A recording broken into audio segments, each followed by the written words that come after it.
उगु दीनानाथ और लेने हम छी ठाढ़। उगु दीनानाथ और लेने हम छी ठाढ़। यो हम छी नदी बीच ठाढ़ कोनी होइयो ना देखार। उगु दीनानाथ और लेने हम छी ठाढ़। उगु दीनानाथ और लेने हम छी ठाढ़।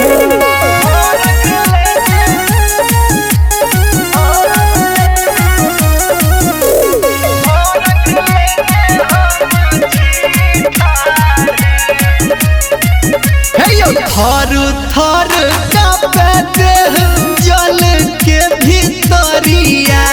जल के भीतरिया, जल के भीतरिया। अहाँ के देखैले सब जुटल नगरिया। जुटल नगरिया, जुटल नगरिया। यो विनती करियो ना स्वीकार कोनी होइयो ना देखार। उगु दीनानाथ और लेने हम छी ठाढ़। उगु दीनानाथ और लेने हम छी ठाढ़।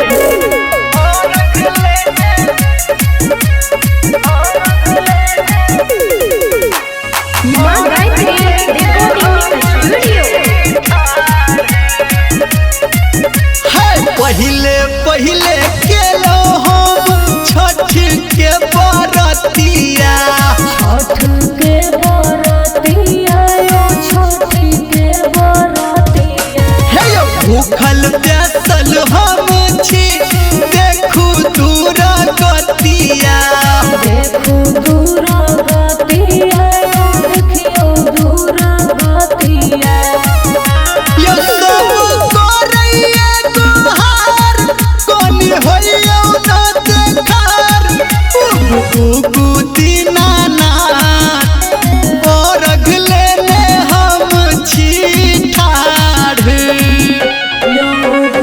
उगु दीनानाथ और लेने हम छी